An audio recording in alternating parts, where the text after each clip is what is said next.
Bom dia a todos. Gostaria de agradecer a todos que estão nos acompanhando e também passar uma mensagem para todos os cruzeirenses que estão dia a dia comentando, falando e dialogando sobre os passos que o Cruzeiro vem dando agora na Série A. Gostaria de falar a todos que compreendemos a ansiedade e com relação ao futuro do clube. O que o clube vai fazer, que times vamos ter e como vamos nos posicionar perante esse novo cenário.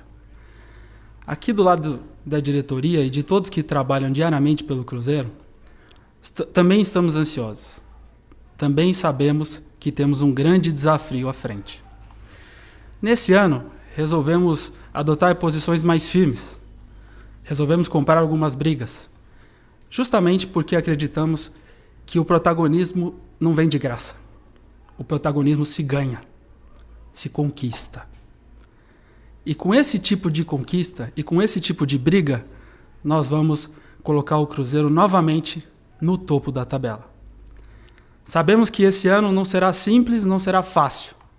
Mas através de muita briga, de muita competição, nós vamos sim, mesmo com as dificuldades financeiras, colocar o Cruzeiro como protagonista. Durante o processo de montagem do elenco, nós encontramos diversos desafios. O principal deles é financeiro. Procuramos reconstruir uma equipe inteira.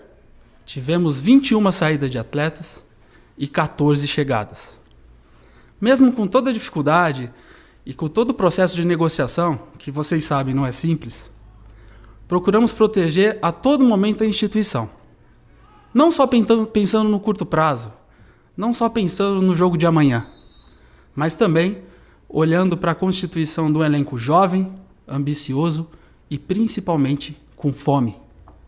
Procuramos buscar jogadores com experiência de Série A, jogadores que já viveram essa competição, mas não podemos abrir mão da alma cruzeirense.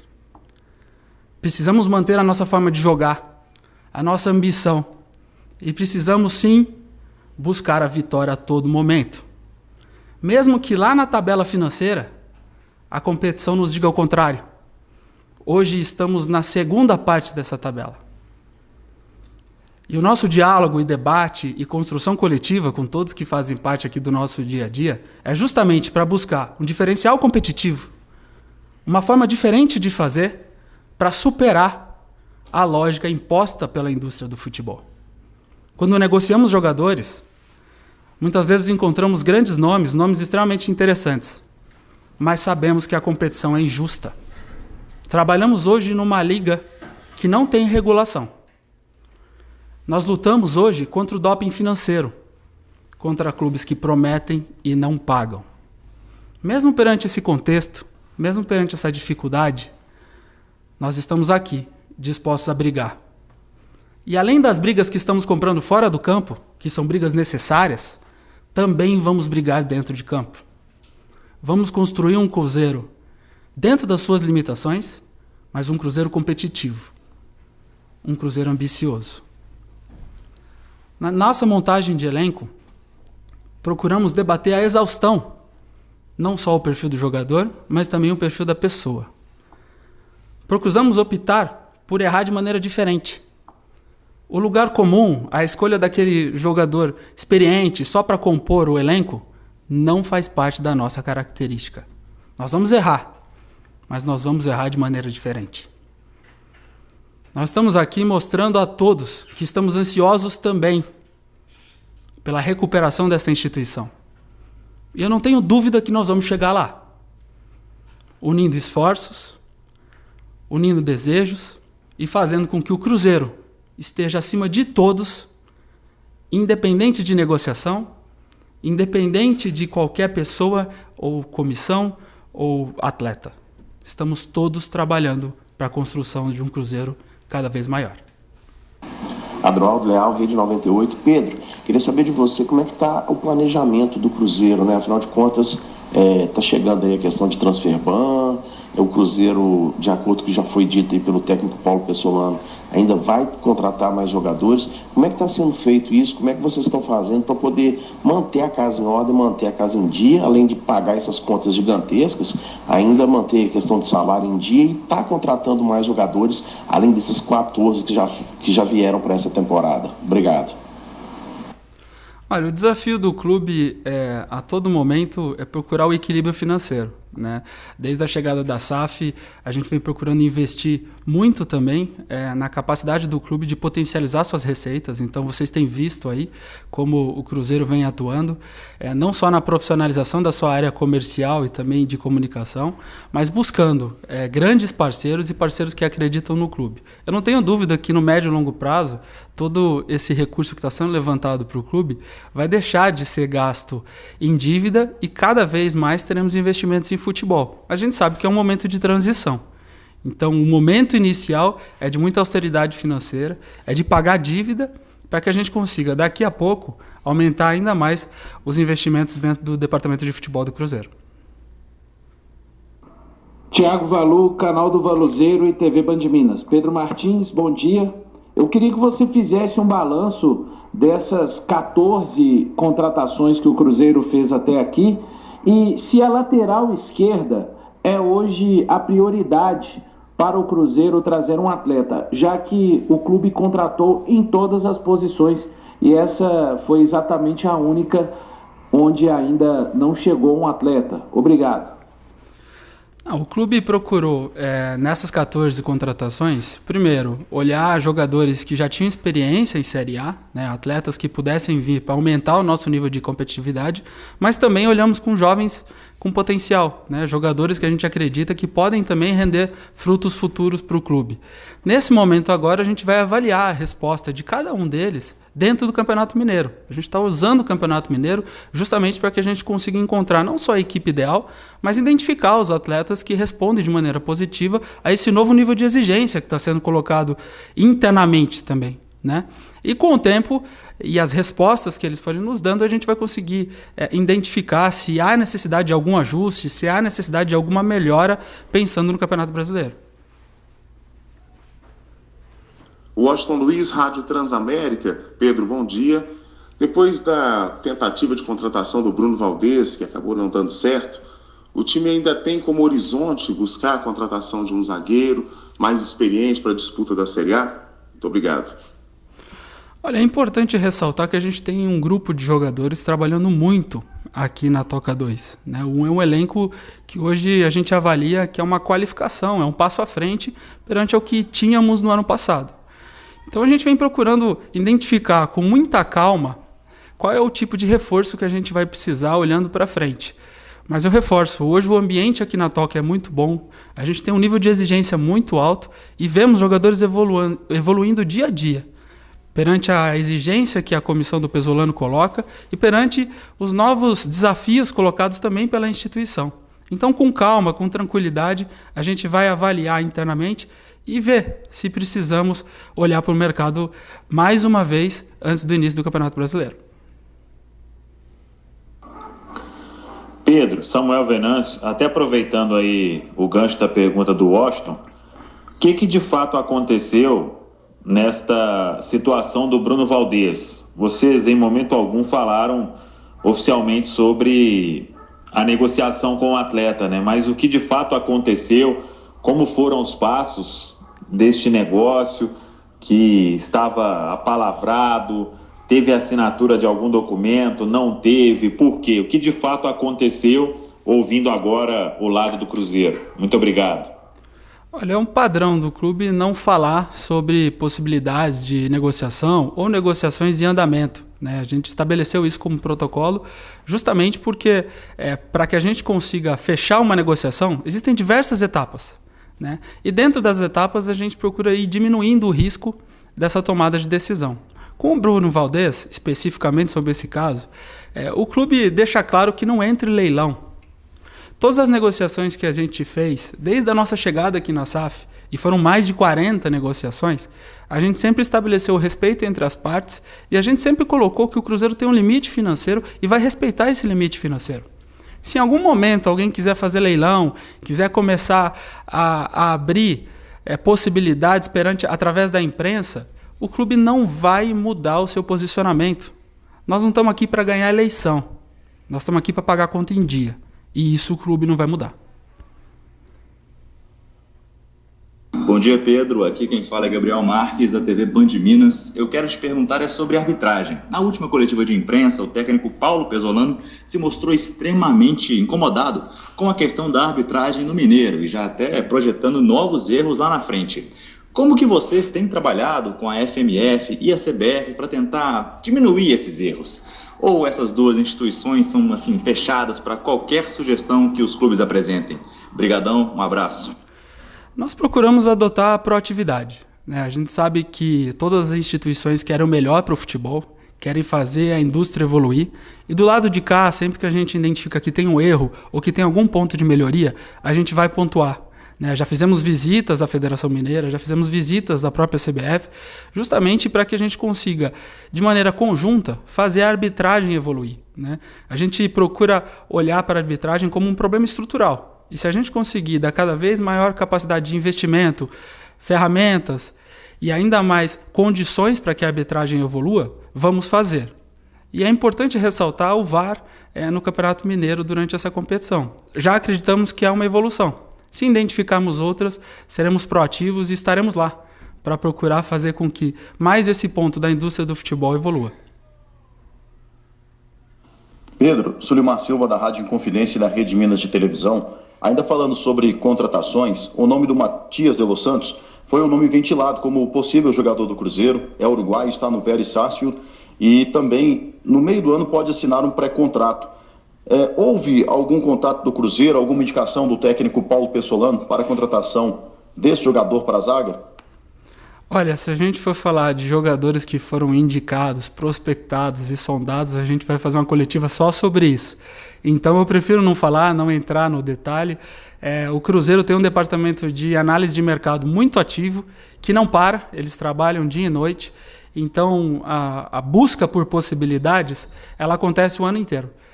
Caso em algum momento a gente identifique uma necessidade, a gente vai, consulta e evolui numa negociação. Então não é melhor agora entrar em discussões sobre sondagens ou possibilidades de negociação. Olá, Pedro, bom dia. Lucas Marques, do portal Esporte News Mundo. O Cruzeiro agora tem 2 confrontos difíceis, contra o América em Brasília e contra o Pouso Alegre, mas após esses 2 confrontos tem o clássico contra o seu maior rival, o Atlético. Eu gostaria de saber se já foi definido por parte da diretoria, juntamente com os órgãos públicos, se o jogo terá 2 torcidas ou se será somente torcida única. Muito obrigado.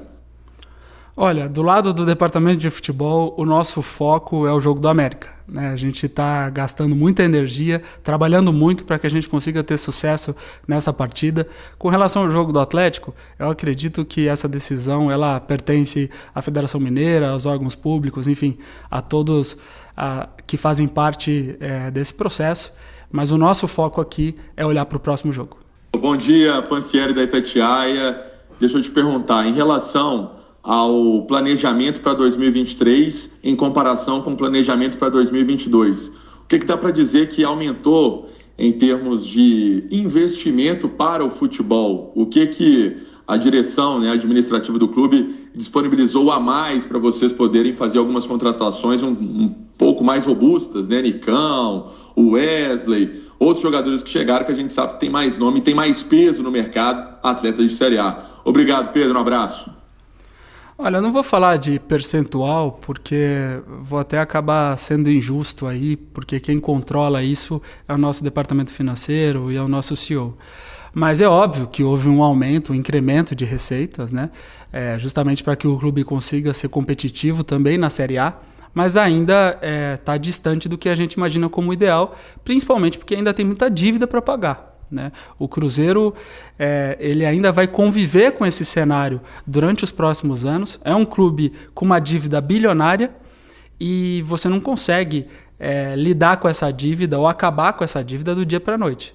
Então a gente está estruturando um plano muito sólido para ir quitando e pagando todos esses compromissos e com o tempo ir aumentando a capacidade de investimento no departamento de futebol para que o Cruzeiro não só faça uma bela competição, mas esteja olhando para o topo da tabela.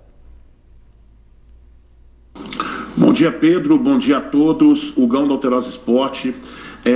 Pedro, o torcedor cruzeirense, ele, sem dúvida nenhuma, deve ter vários questionamentos, né, sobre algumas coisas. Então eu gostaria que você explicasse, talvez de maneira clara e talvez até pedagógica, quais são os seus objetivos, né, administrativamente e desportivamente para o Cruzeiro, pelo menos pelos próximos 2 ou 3 anos, né? E todas as diligências que a lei da SAF aplica sobre a SAF em relação à associação, alguém acompanha de perto tudo o que acontece no que tem que ser feito em relação aos trâmites de associação e SAF? Obrigado e bom dia. O nosso objetivo é fazer com que o projeto desportivo do clube cresça, né? E quando você fala sobre isso, não é somente em melhorar a nossa posição dentro da tabela, mas é melhorar a posição dentro da tabela fazendo investimentos em infraestrutura, melhorando as condições de trabalho, dando cada vez mais suporte e condições para que a gente consiga ter umas categorias de base que sejam expoentes no futebol brasileiro, a gente consiga também melhorar cada vez mais as condições do futebol feminino. Enfim, quando você fala do desenvolvimento de um projeto, a gente não está só olhando na composição da equipe para a Série A, mas é óbvio que sempre que a gente olha os próximos anos, o nosso objetivo é crescer e fazer com que o Cruzeiro represente muito bem a sua torcida e comece a olhar também para títulos no médio e longo prazo. A gente sabe que é um desafio extremamente complicado, a gente sabe que tem que pagar muita dívida ainda, a gente sabe que a conta não fecha de uma maneira tão simples, mas estamos no caminho. A gente sabe que o clube está evoluindo muito e até mais rápido do que imaginávamos. Então vamos seguir nesse trabalho, porque assim a gente vai retomar o Cruzeiro a seu lugar de protagonista no futebol brasileiro. Com relação à SAF, hoje o clube tem um departamento estruturado que faz a análise de todo esse processo do que é associação e o que é SAF, justamente para que todos estejam cientes das suas responsabilidades e do que devem fazer durante os próximos anos. Rosane Meirelles, do jornal Tempo e Rádio Super. Pedro, o estadual é um momento em que os clubes conseguem aí analisar posições que ainda precisam ser reforçadas para o restante da temporada, só que se chegam novas peças, também podem haver saídas. Além do João Paulo, quem ou quantos também ainda podem deixar o Cruzeiro dentro dessa triagem do elenco aí feita pela diretoria? Obrigada. Durante a transição do ano, né, já fizemos uma quantidade grande de saídas, né? E quando a gente se refere a saídas, na grande maioria, não renovação de contrato, né? Hoje a gente já está com um elenco bem enxuto, né? A quantidade de jogadores que hoje trabalham na Toca já está bem próximo do ideal, do que nós planejamos no início. É óbvio que caso tenha alguma oportunidade, alguma possibilidade, o clube vai discutir com o atleta e vai verificar se vai ter a possibilidade de sair ou não. Mas hoje o nosso foco é trabalhar no desenvolvimento da equipe na competição e olhar muito mais de maneira cirúrgica para entradas e saídas. Pedro, bom dia. Rodrigo do portal Deus Me Livre. Cruzeiro e Betfair anunciaram, né, uma parceria, terceira maior do Brasil, né, em valores, a maior da história do clube, para o futebol profissional e incluindo o futebol feminino. O que o torcedor do Cruzeiro pode esperar do futebol feminino, do clube? O que almeja? Quais jogadores que podem chegar? Qual que é o planejamento esse ano para a categoria? Obrigado, bom dia. Olha, o nosso desafio com relação ao futebol feminino é fazer com que ocorra um desenvolvimento constante. A gente sabe que é uma indústria que está crescendo muito, né? Quando a gente olha para fora, para as melhores ligas do país, o futebol feminino já se tornou uma realidade. No futebol brasileiro, a gente vê muitos clubes aumentando a sua capacidade de investimento, mas ainda não vemos uma melhoria estrutural, né? Aqui no Cruzeiro a gente optou por eliminar muitas travas culturais. A gente quer que as atletas do Cruzeiro hoje se sintam pertencentes ao projeto e usufruam de toda a infraestrutura disponível para qualquer equipe dentro do Cruzeiro. Nós estamos fazendo muito esforço para melhorar a equipe, para investir ainda mais em jovens atletas com potencial, olhando não só na melhoria da nossa posição, mas pensando num projeto de longo prazo. É assim que a gente vê o futebol feminino, e eu não tenho dúvida que o Cruzeiro pode sim ser um expoente dentro dessa indústria, justamente porque a gente não tem receio de tomar as decisões que muitos clubes às vezes têm, né? A gente procura eliminar qualquer tipo de preconceito ou qualquer tipo de trava para que a gente consiga sim fazer com que essa equipe se torne uma equipe protagonista no futebol brasileiro. Pedro Josias Pereira do Flash Score. Gostaria de lhe perguntar duas coisas. A primeira relacionada às obras na Toca da Raposa 1 e 2. E que vocês têm trabalhado na questão de infraestrutura para melhoria do trabalho, né, de vocês, também da comissão técnica, da própria administração do Cruzeiro, e também sobre o aproveitamento da base. Como é que vocês têm olhado isso? O Cruzeiro que foi mais uma vez bem na Copa São Paulo, tem vários garotos promissores. Como que vocês têm trabalhado isso, até mesmo para gerar receita para o clube, e também o que vocês vislumbram para essa base do Cruzeiro, para crescimento também a curto, longo e médio prazo. Muito obrigado. Olha, o investimento em infraestrutura é um dos pilares da gestão atual da SAF, né? A gente sabe o quanto isso é importante, não só para que a gente consiga ter um bom ambiente de trabalho, mas também para o desenvolvimento das nossas equipes. Então, estamos extremamente felizes com essa primeira etapa da obra que foi cumprida, e eu não tenho dúvida que sempre que tivermos a capacidade de investimento para fazer evoluções e melhorias na nossa qualidade de trabalho, vamos fazer. Com relação às categorias de base, eu já venho falando que esse é um pilar fundamental da nossa gestão. Nós estamos trabalhando muito para que a gente consiga cada vez mais integrar os jovens atletas com talentos de uma maneira muito mais rápida na nossa equipe principal. Nós optamos por jogar a Copa São Paulo de Juniores com uma equipe basicamente sub-17, justamente porque estamos olhando o desenvolvimento deles, né? Acreditamos que essa seria uma etapa fundamental para esses jovens, eles precisavam passar por esse desafio, e acreditamos que assim vamos acelerar também a formação deles, e quem sabe teremos até alguns jovens participando de alguns dos nossos jogos, porque é assim que vai ser o Cruzeiro daqui para frente. A gente não tem dúvida que o nosso futuro está diretamente ligado ao desenvolvimento, à formação e, por que não, à venda de jovens talentos no futuro. Bom dia, Pedro. Aqui é Sérgio da TV Globo. Eu queria saber como é a relação do Cruzeiro com o Valladolid. Os dois clubes estão mais próximos por conta do Ronaldo, isso é uma coisa bem clara. Mas assim, o torcedor do Cruzeiro vai ver negociações envolvendo os dois clubes de uma forma mais frequente nos próximos anos? O Cruzeiro pretende fazer intercâmbio de jogadores com o Valladolid? Como é que é essa relação e como que vocês veem a médio e longo prazo? Obrigado. Não, existe uma relação de proximidade, de troca de informações, de troca de know-how. Isso acontece porque é natural, né? São os dois clubes que pertencem à mesma holding, mas é importante salientar que existe um direcionamento para que cada instituição tenha a sua gestão própria, né? Até porque são culturas distintas, são realidades distintas e cada uma tem a sua necessidade. Então, dentro do Cruzeiro, a gente tem o nosso planejamento, seguindo algumas premissas estabelecidas pela holding do Ronaldo, assim como o Valladolid segue o seu planejamento e segue a sua gestão. Dentro desse processo, sempre que tivermos a possibilidade de aprender e de trocar informações, faremos, levando em consideração a realidade de cada instituição.